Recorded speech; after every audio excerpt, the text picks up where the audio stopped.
Ba-dum dum dum da-dum dum dum. Ba-dum bum bum bum bum. You put the lime with the coconut and drink 'em both up. Do I lift?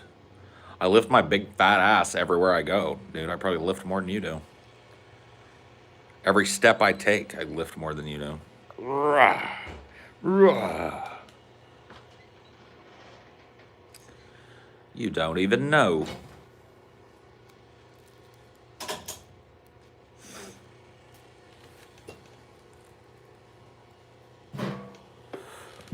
Seems YouTube has decided it wants to send out some notifications today. That's very nice of them.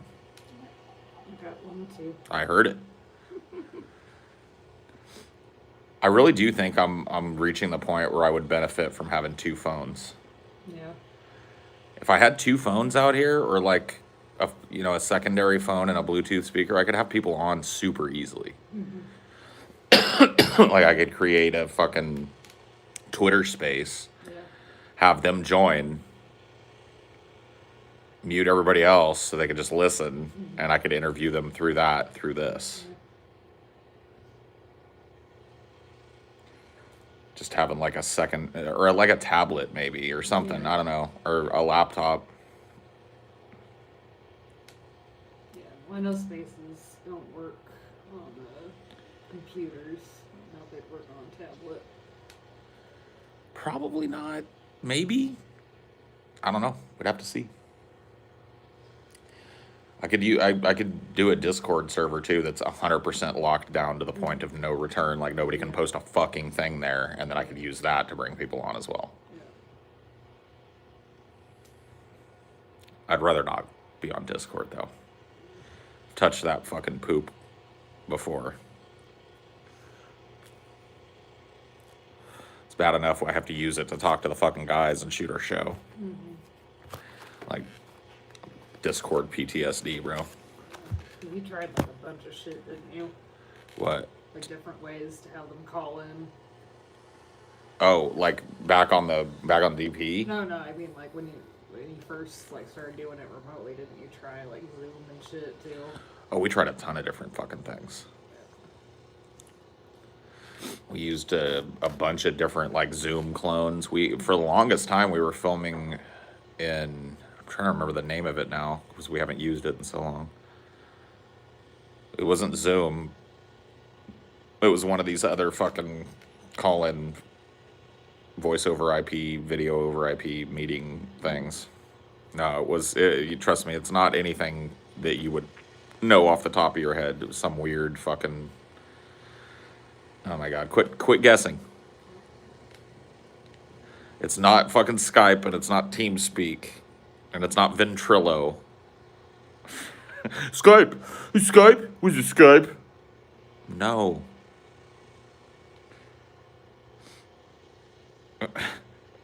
PowerPoint, that's it. Thanks, Average Buck. You got it. It was PowerPoint. Anyway, nobody has to guess anymore.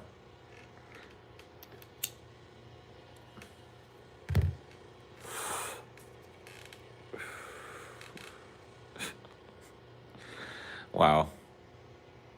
Look at the cavalcade of fucking comedians today. Yeah, dude, it was some obscure platform, some weird Zoom clone. Was it Skype?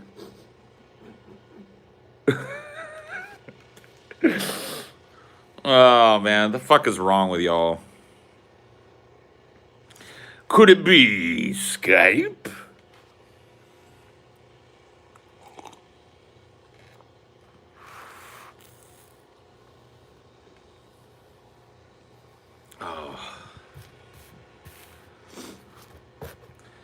How's your leveling going, Pranav, on what you call it, Aliens? I know you played a couple of times, dude. I maxed out my what you call it, my medic kit. You returned it, Pranav. Pranav. Gotta shoot aliens, Pranav. That's all I expected out of the game. Do I get to shoot aliens? But not in a way that's terrifying. Yeah. In a way that I got other people with me and I'm actually armed in such a way that I have a chance against the aliens.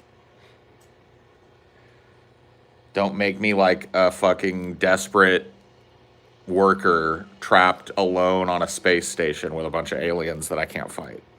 I can't hang with that. Make me a team of, 3 badasses armed to the teeth specifically to kill aliens. I can get with that. I hate sneaky games. See, I really like sneaky games, but only if they let me do nothing but like if a game is willing to let me do nothing but sneak by, I will try and do it. I like that if it's well designed. But I agree with you. Like games that require you to be sneaky and then violent and then sneaky and then violent, I don't like that shit. Yeah, like I couldn't get into The Last of Us. I haven't even played it. Too much sneak. The funny thing about Last of Us is I've owned that game for years on the PS4.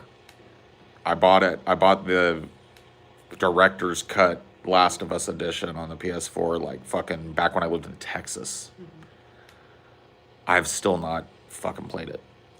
I maybe did like 2 hours of it or something. I just didn't care for it. I don't like feeling so desperate that like I have to make every single bullet count and shit. Yeah, I don't like that shit either. Like, Give me. I hate ammo in video games, dude. Ammo management in video games needs to go the fuck away. Give me infinity bullets, and stop with this ammo shit. Yeah, it's not like anything else is realistic. Yeah, nothing about this is realistic. So give me infinity bullets so I can keep shooting, please. Thank you. I'm here to shoot.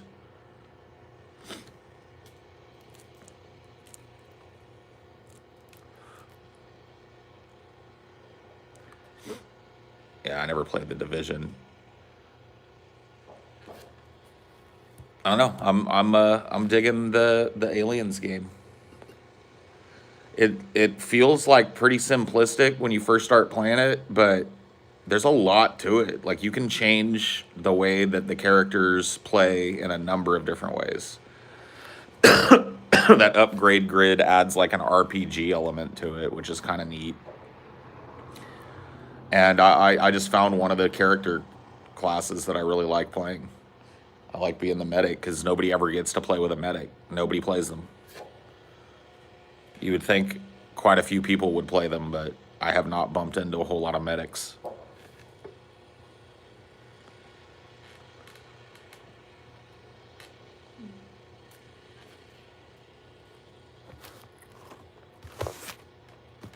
From what I saw, there's not much replayability.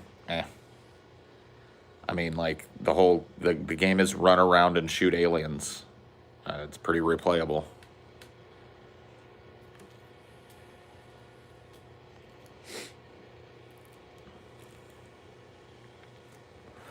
Like, after you get through the missions, that's it. The missions are the game. That's like saying Left 4 Dead is nothing but get through the missions, and that's it. Like, that's the game. The game is going back through the missions on harder difficulties and getting better gear and upgrading your dude. It's a Left 4 Dead clone. That's all it is. It's Left 4 Dead, but instead of nerdy fucking average people with baseball bats and shit, you're Space Marines. And instead of zombies, it's aliens and shit.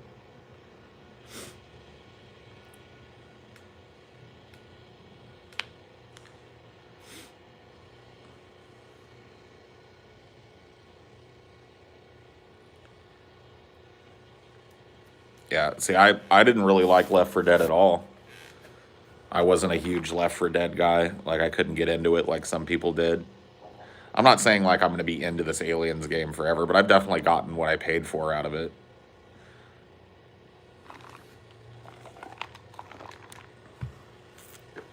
It's a lot of fun.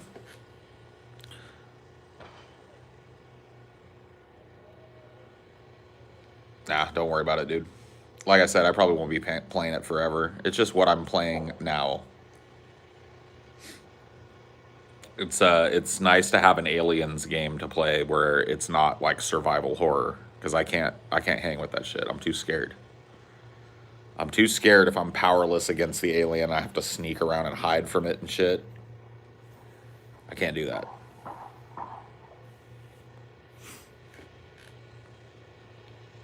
Graphics were crap. What graphics? Well, you're a parent too. You have to understand. Not being a parent limbers up a little bit of free time in an adult's life. Happy Friday, my dude. May your shots be accurate and your controllers fully charged. Okay, thank you. Is that the dork salute, man? I like that.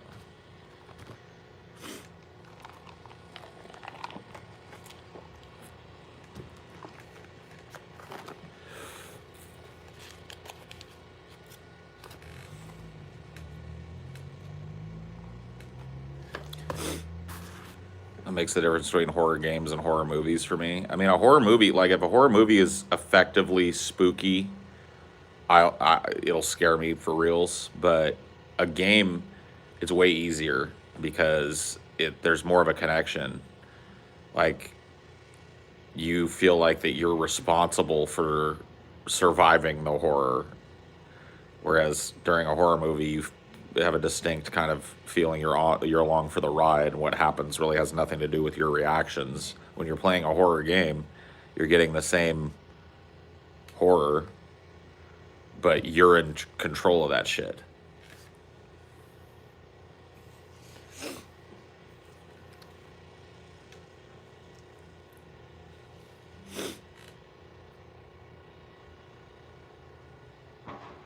What movie/game scared you the most? Movie wise, I think the Blair Witch Project was one of the scariest movies I ever saw. Only like the first time I saw it, though. Once you've seen it, it's not really all that spooky. And game wise, I mean, I gotta give props to Alien Isolation on that. I mean, there's been other games that made me feel that way, but I don't know that a game scared me quite as much as Alien Isolation ever did. Like, there's something about that game that just makes you feel like I literally engaged like the rodent part of my brain. That scurrying little rodent part that's somewhere deep inside of me, where I'm like, oh my god, everything wants to eat me, scurry, scurry, scurry. You know what I mean? That fucking game like put me in that headspace, and I can't. It was draining. Like, it was a great game. I really liked the gameplay of it and stuff, and I was having a little bit of fun, even though I was scared shitless. But I couldn't keep going.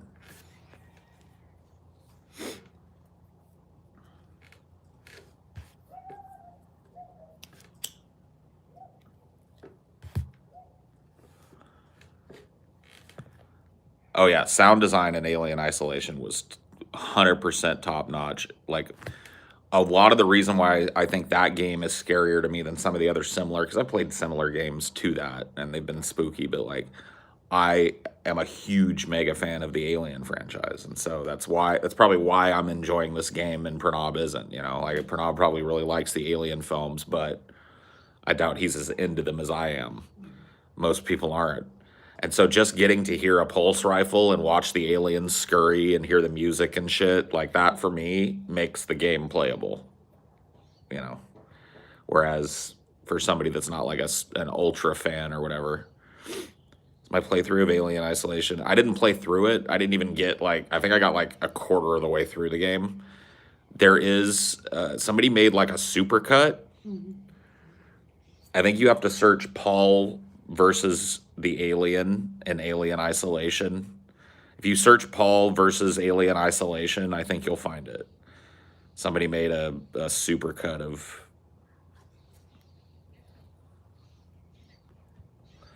Yeah, my Homer Simpson scream. Yeah, it's Paul's ego versus the alien. Paul's ego versus the alien in Alien Isolation. If you search that, somebody made a supercut of it. Otherwise, I don't think it's up anywhere. But I don't know, it's like a 10-minute video or a 15-minute video where they took out the highlight reel of my attempted playthrough of that game.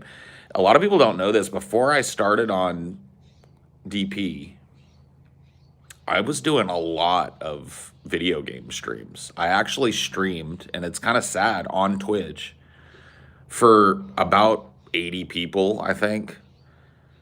I streamed the entirety of Mass Effect 1, 2, and 3. I streamed. There was a bunch of games that I finished over there. I did like 5 or 6 games, like just video game playthroughs with people, and it was pretty chill. I've never been able to get myself back in that headspace again. I don't know what it is, man.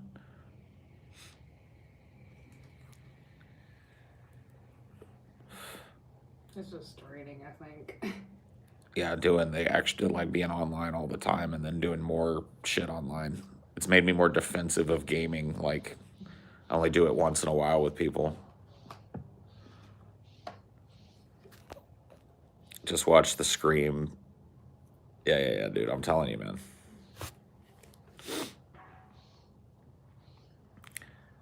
Well, no, it's like I do nothing. I do a lot of streaming now outside of video games and stuff. And so the thought of sitting down and playing a game while streaming is not as attractive as one might think. But yeah, I sat down and I played Mass Effect 1 all the way through with an audience, Mass Effect 2 all the way through, and Mass Effect 3 all the way through with an audience. Got through the entire series and blah, blah, blah, and it was fun and chill. But like that was back in the day where, if you didn't archive your streams off of Twitch, eventually they just went away. If you weren't if you're not a Twitch partner, your streams only stay up for like 5 days or some shit. And I think back in the day it was a little longer. It was like a month or two. But they just go away. They just start falling off. They probably didn't have enough bandwidth back then to hold on to everyone's shit. Yeah, no, probably not.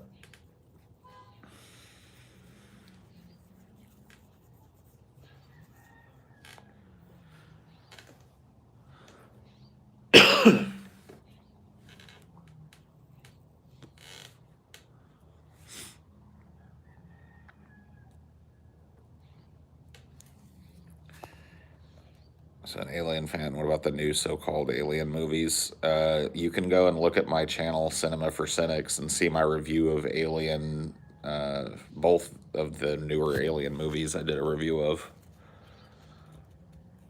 I did a review of Alien Covenant, and I did a review of Prometheus.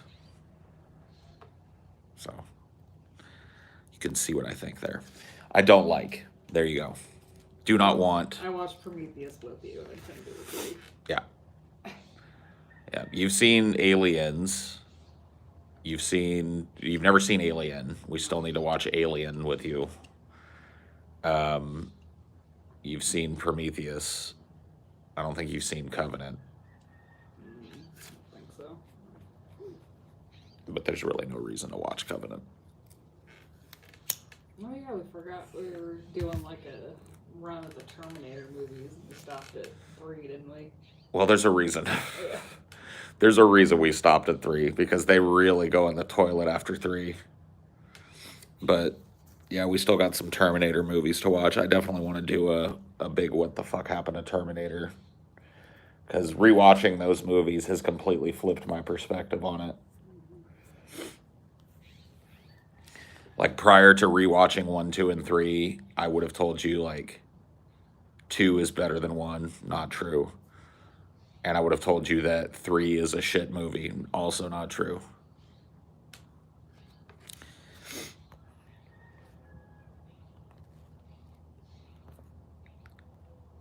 Three was my favorite, but it goes under the radar. I don't know about that, but it definitely goes under the radar.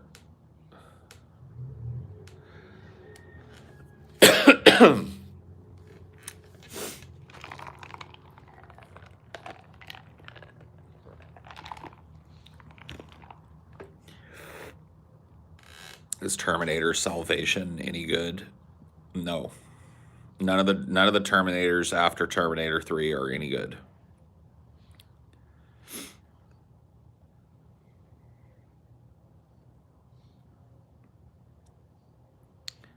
Yes. But the thing is like James Cameron, he's not a dude that now he's kind of changing this with Avatar. But in the past, he's kind of a dude that likes to do a project and then move on from it. Like they offered him Alien 3 and he turned it down. He didn't want it. He did his Alien movie. He's like, I'm done. He was on to do his own thing. So, you know, Jim Cameron just didn't love the franchise enough to stick with it. He didn't feel defensive of the franchise enough. It wasn't, and I don't blame him. It wasn't his franchise to start. Like he did Terminator 1 and Terminator 2. And then he was done.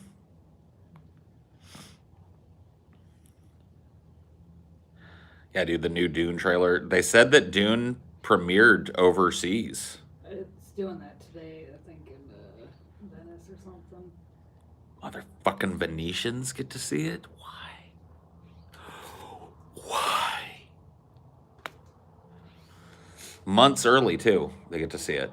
Or a little over a month, I guess. October 22nd. You want to try braving the theater for it? It depends. It depends on where COVID is at. I know that Dune is getting released simultaneously on HBO Max. That's already been announced. So Dune will come out on HBO Max and theaters. I want to see Dune in IMAX, but if COVID is fucking completely out of control and shit, I'm not gonna risk that. We'll stay right here. So we'll see. We'll see what happens. I get the feeling that there are likely to be localized fucking lockdowns and shit come October. Yep. Especially late October. Newsom just didn't want to do it yet because he's got that recall. He's got a recall hanging over his head, which puts tons of political pressure on him to not make the politically unpopular but public health necessary maneuver of locking down California. But more lockdowns are probably coming, so I don't want to even get in my mind that I'm gonna, because like I would love to, under normal circumstances, say I will be at Dune on fucking premiere day in an IMAX theater with a big bucket of popcorn and a big soda, ready to fucking just chill and watch the whole goddamn thing with the great surround sound and the perfect large picture and all that shit. That's ideally, that's what I would do. That's what I did with Blade Runner. Blade Runner 2040, whatever, 2 or 2045 or whatever it was. I was there, I was there the day it came out in IMAX. But I can't say that for Dune because I know how shit is going out there. So we'll see. If it's relatively safe for me to be in a theater, I'll see it. If not, I'll crank my subwoofer up as loud as it'll go and I'll turn off all the lights and I'll watch it here. You got popcorns. Yeah, we got popcorn. We make just popcorn. Gotta pay the dine-or tax. That's true. Dine-or gets like a tenth of every popcorn thing that we eat.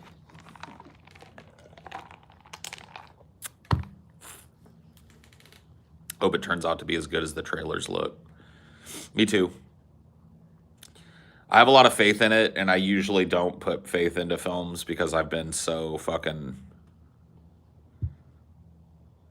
burned by movies that I've learned to just wait till they come out and appreciate them after the fact. But I've got a lot of hope for Dune.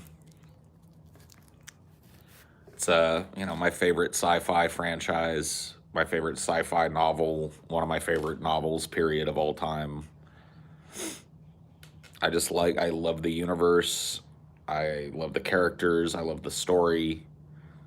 And so to see it done justice, it's on par with me. It's on par for me of getting to see the Lord of the Rings come to life, which, that was, dude, anybody that was, I don't know anybody that's a Lord of the Rings fan that didn't fucking adore those movies. Like I've never met a genuine, in real life, the books are, the movies were a travesty. I've never met one of those fucking people, dude. Everybody that I've ever met that's a big fan of the Lord of the Rings books, that read them before the movies like I did, and loved that universe before the movies came out like I did, were absolutely blown away by Lord of the Rings. And so for me, seeing Dune come to life in that way, it's on par. Those works of fiction are equally important in my mind. And so Just had to leave out the damn scouring of the show. yeah, they couldn't scour the Shire. That was a little disappointing for me, but whatever. They had to cut some shit.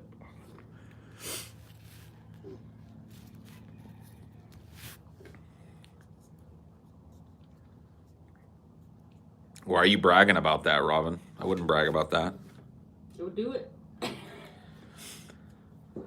I mean, I don't know if it's necessarily going to hit the same buttons that Lord of the Rings does. Dune is a very different novel than Lord of the Rings.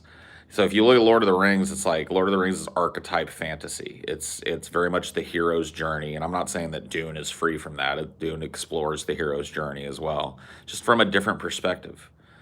Like Lord of the Rings is very procedural fantasy.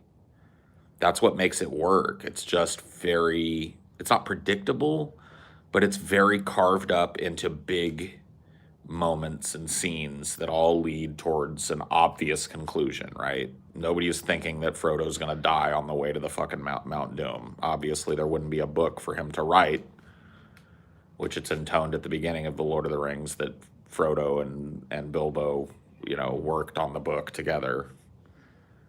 And so, obviously Frodo survives. That's not what it's about. It's about the journey.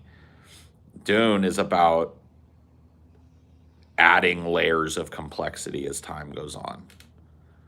It starts as a kind of big bombastic space war opera, and then goes inward and becomes this meditation on the human condition, and this meditation on there being a proper path through the possible futures of humanity, and what would happen if somebody could see that path. Would humanity follow? And so it's a very different, it's saying a lot of different things when compared to Lord of the Rings. And so, but for me, it tickles that same fucking funny bone. It would feel the same to me if this movie is really good. Yeah, the Golden Path, yeah. I don't know, they're going to be Lynch's Guild Navigators, though. That was the best part of David Lynch's Dune, was the Guild Navigators. Dude, I always loved the Navigators in Lynch's Dune as well. David Lynch's Dune is unfairly maligned by both people who aren't fans of the Dune book and just have watched it, and people who are fans of the Dune book.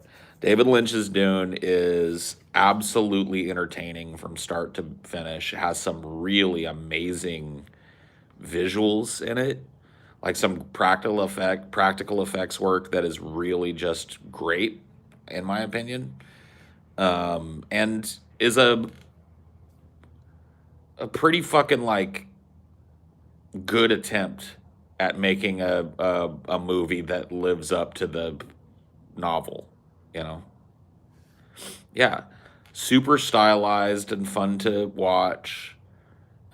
Filled with memorable characters and memorable dialogue. I mean, what do you want from a movie filled with great practical effects that hold up to this day? So, not all of them, but most of them, held up pretty fucking good.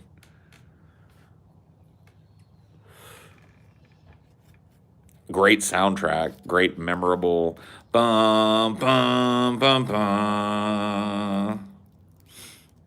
Dun dun dun dun. Pretty cool, and people shit on that movie a lot, but I don't think it's great. I don't think it's a great adaptation of the book as Peter Jackson's Lord of the Rings is. So if Denis can make a great adaptation of Dune, then that will feel really good. That'll be a really neat thing to see. I'm really looking forward to keeping watching Twin Peaks: The Return. Oh yeah, we just started Twin Peaks: The Return finally, and we just watched the first episode of that, and I don't think anybody is supposed to know what the fuck is going on by the end of that first episode. Yeah. It's a what the fuck-isode for sure.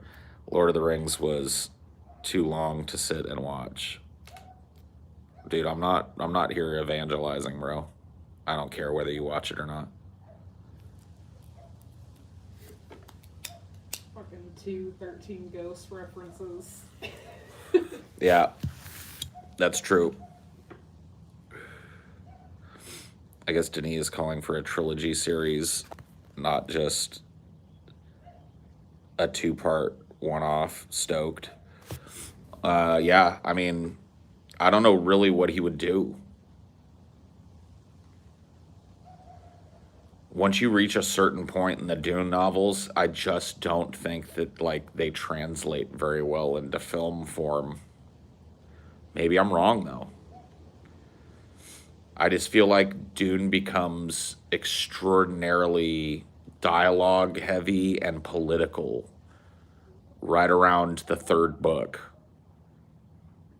and stays there. You know what I mean?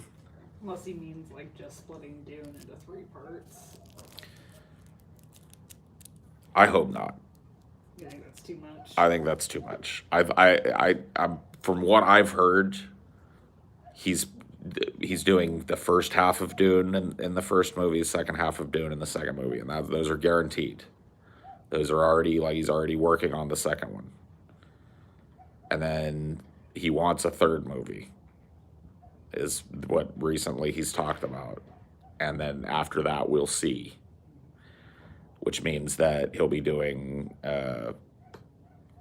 what is it? It's like Dune Messiah, possibly. We'll see. I don't know.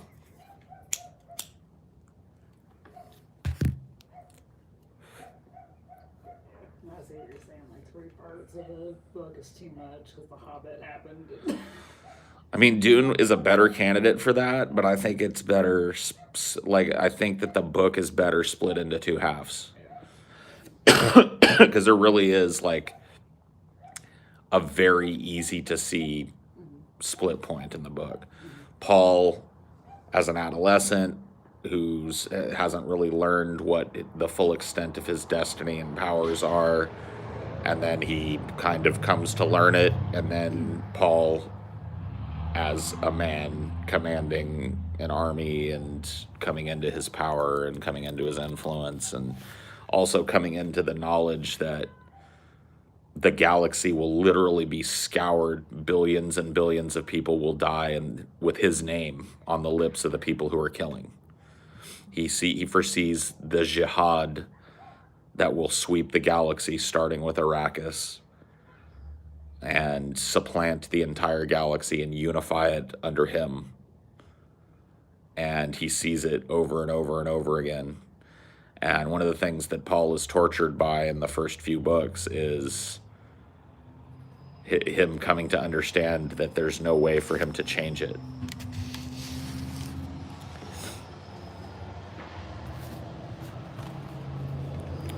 Paul's blinded in Dune Messiah, which actually makes him more powerful.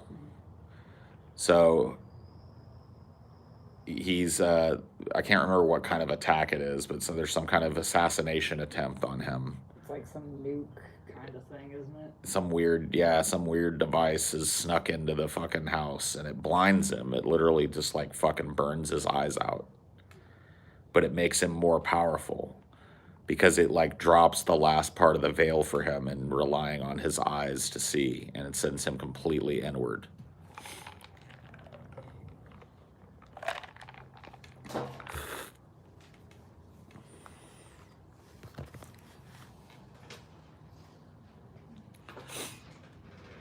All of that horrible shit happens, and the God Emperor controls everyone, but all to set humans truly free after the Emperor dies. So despite all the death, isn't it still the greater good in the end? I think that, at least for me in reading the Dune novels, it's not really about setting humans free. It's about the cycle, right? And so that's what the jihad was. The jihad went forward from Arrakis to set people free from this old monarchical system where they were living in baronies and duchies and under a fucking distant remote emperor. That was what it was about.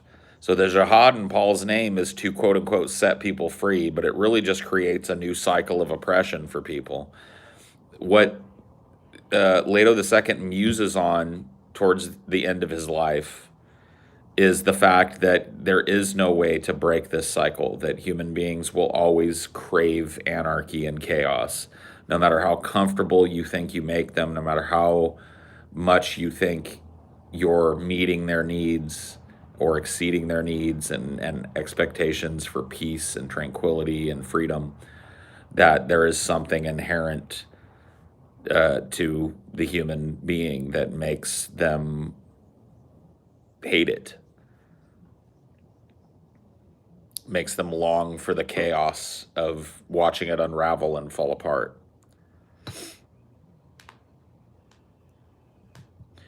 And so I really don't think towards the end of like Chapter House, I don't think that humanity has necessarily been set free. I think that humanity is settling down into another hierarchical system, the Bene Gesserit, the Talaxu. They're setting down into another hierarchy that's going to go through the same cycle. That's kind of, I think, the point of Dune, at least the way that I fucking understand it.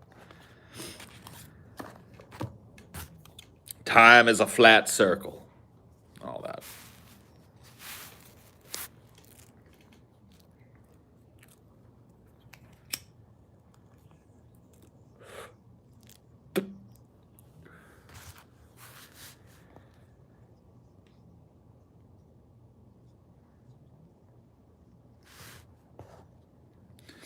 Really makes people who read it reflect on all the things going on in the real world. Well, it's about the real world.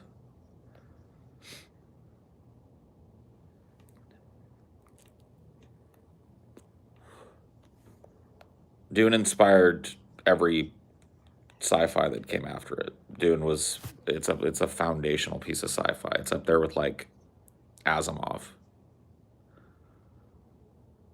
It's like the same amount of influence. So yes, Dune almost certainly influenced Star Wars and everything that came after it.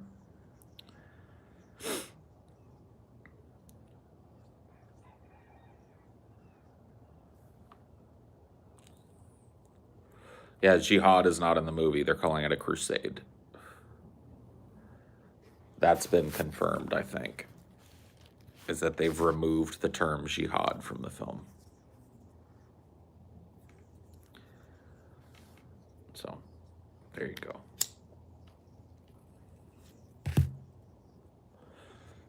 There's a number of like worrying things about this film.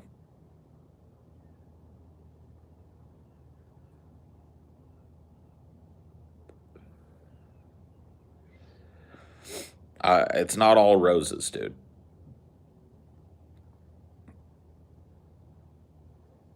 For a few hundred years ago, crusade would be bad. Time is an interesting beast. Yeah, I know. See, that's the thing is like, there's a few things about Dune that I'm a little sketched about. I'm a little worried about certain aspects of Dune.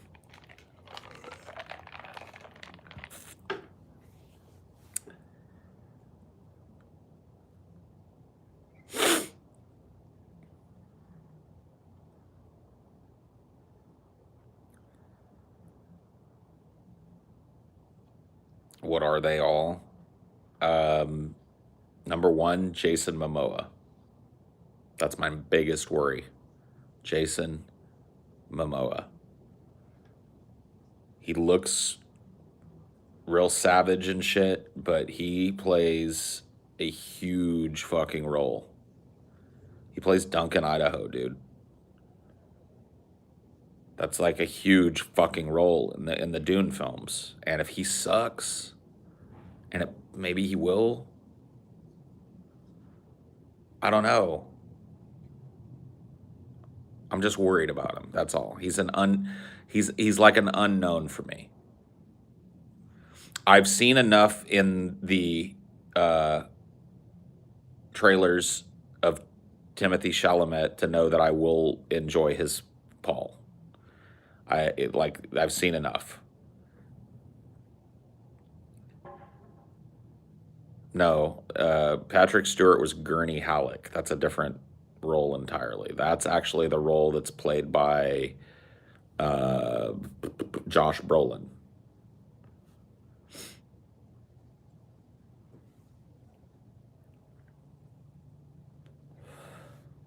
Duncan Idaho was kind of muted out of David Lynch's Dune largely. He's in it, but not a very memorable role. Doesn't play a huge role in the film.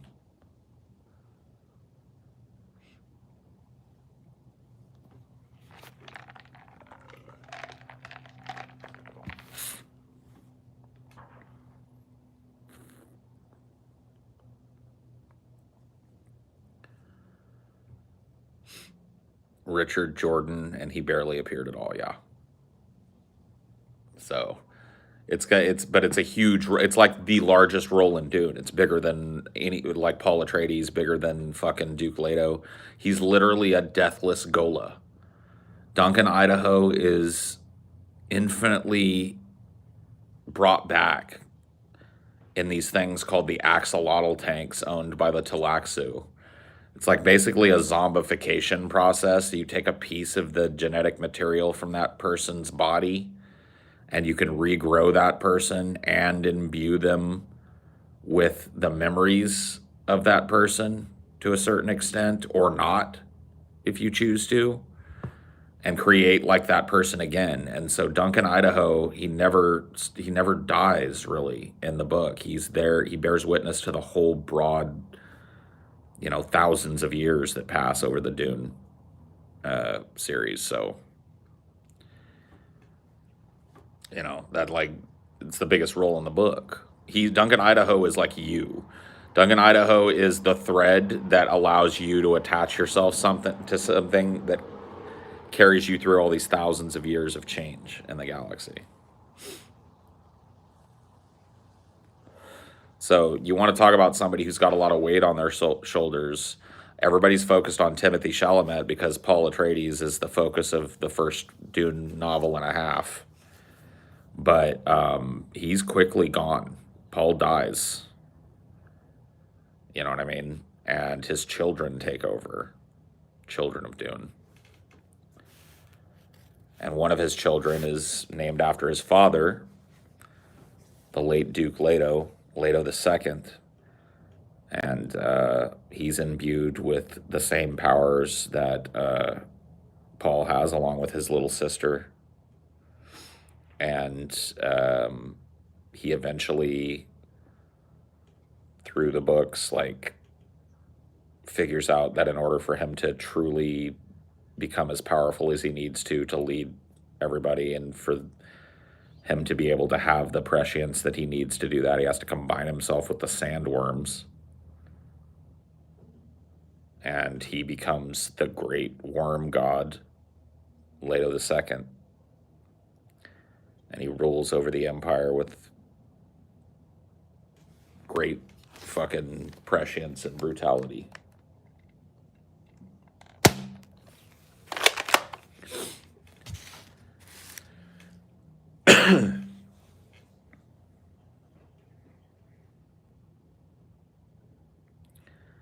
Does Paul's actor look the part in your eyes? Yes.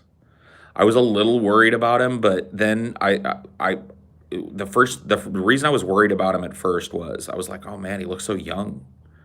But then I remembered Paul in the book is like 15 when it starts. He doesn't look quite like 15, but I think it's a good trade-off between Kyle MacLachlan, who is like clearly in his mid-20s or some shit.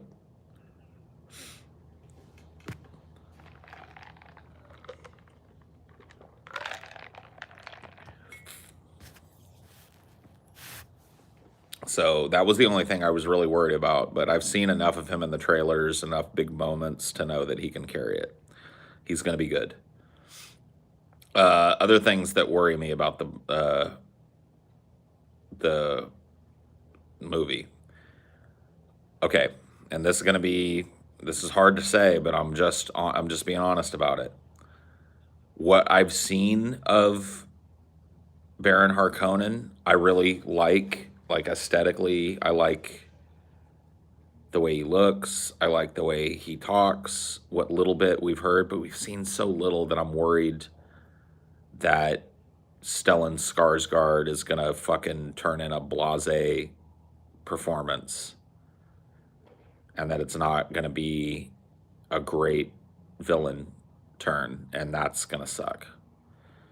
I'm not 100% sold on fucking the Baron. Like I said, I like the visuals, I like the aesthetics, but I just haven't heard enough of it yet.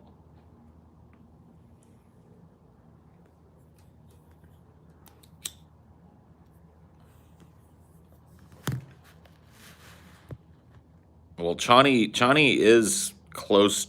I mean, clearly it's still kind of from Paul's perspective, but I think you're right.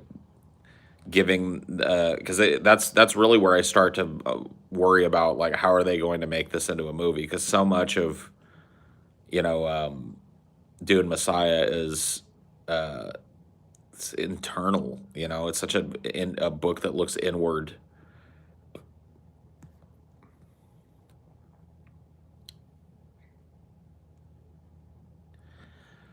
So I'm a little bit worried about Stellan Skarsgård. I'm kind of worried that they may have excised the character of Fade Routha, which like either they're just being real fucking tight-lipped about it, or maybe we'll hear about it now that it's premiering in Venice and shit. People will talk, but I just don't understand like that character needs to be in the movie. Have they said that he's not in it? Because that's huge for me. That's a big disappointment for me if they just excised Fade Routha from the movie.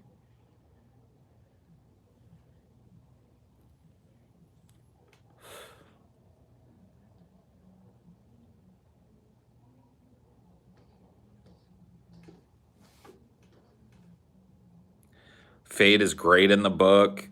He's a great, necessary oppositional villain to Paul.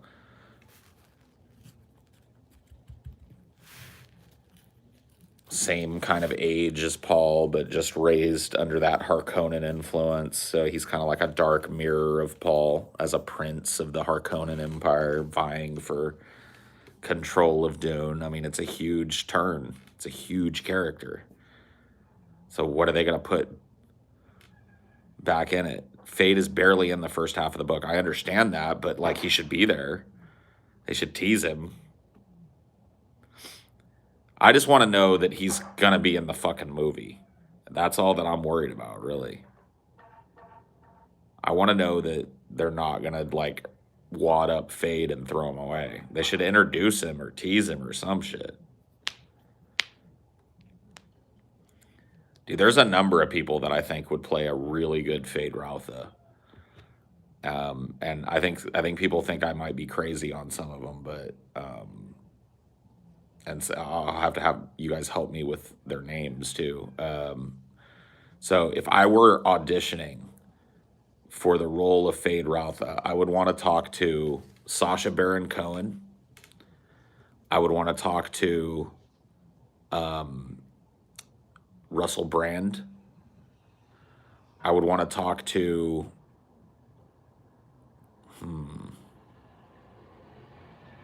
honestly, Brendan Urie.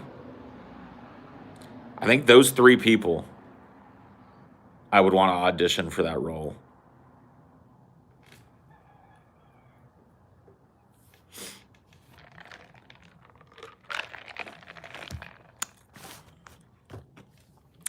Age them down.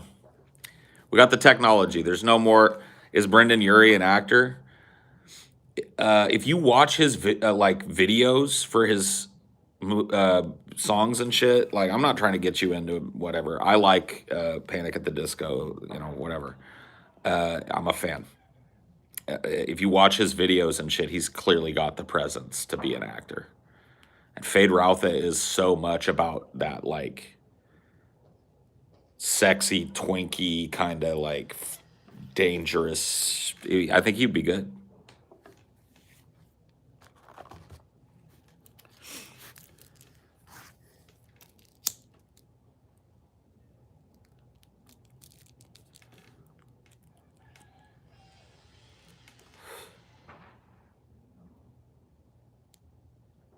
The guy who was in Ready Player One. I don't know anything about him, so. Well, yeah, I mean Fade was Sting. Little Xan is Fade. Oh my God, no, no, no, no, no, no, no, no.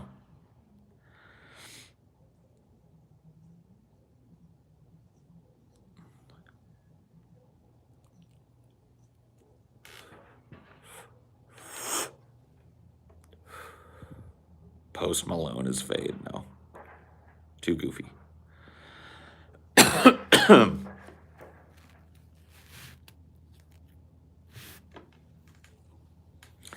Too goofy.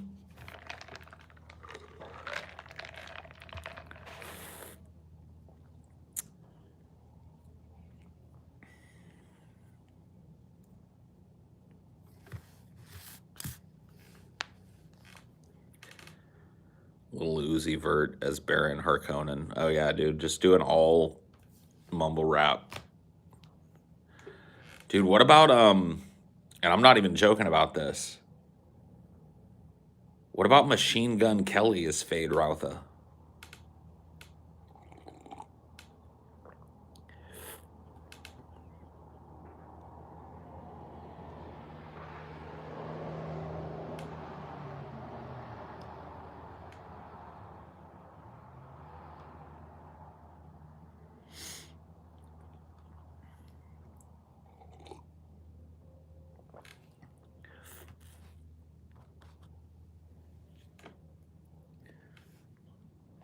Get him an acting coach. I mean, yeah, dude, Sting was fucking Fade Routha. He's not an actor.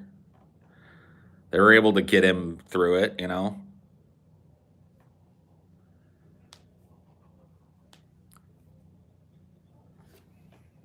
How about no more musicians as Fade? Why? Why?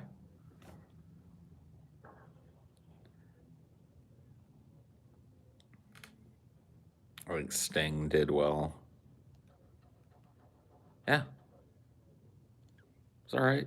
I mean, it wasn't, it's kind of goofy, but whatever. So was the rest of the movie. Dude, wasn't Machine Gun Kelly in something? He did a movie, didn't he? I'm like 90% sure Machine Gun Kelly has already done a movie and that he did okay in it.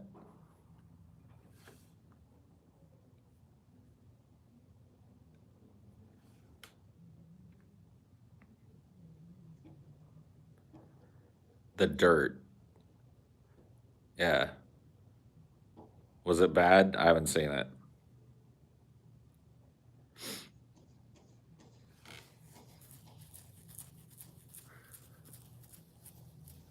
Was passable. There you go. There you go then. He could do it. Audition him. He was in Bird Box, wasn't he? You're right. Yeah. He did okay in that.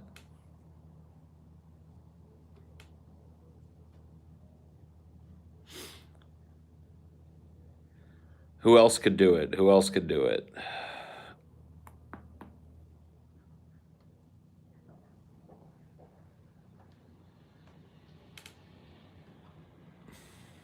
Who else could be Fade?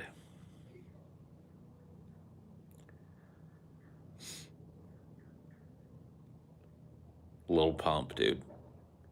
Lil Pump is Fade.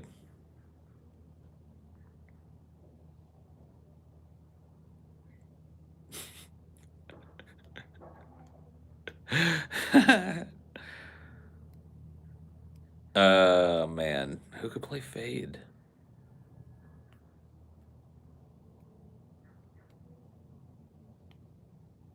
Kanye is Fade, dude. That'd be pretty funny.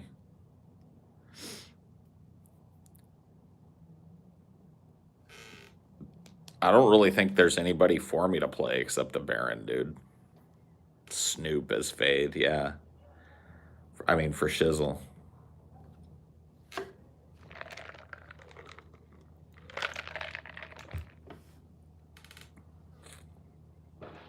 Yeah, we can age people down, dude. We need to realize, people need to realize we've got the technology now.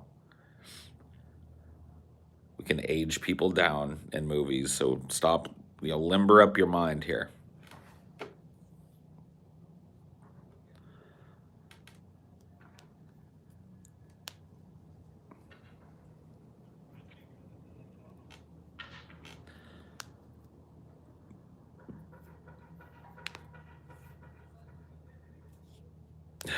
DJ Khaled, dude. De-aged Willem Dafoe, that could be cool. Yeah, that could work. I could see that.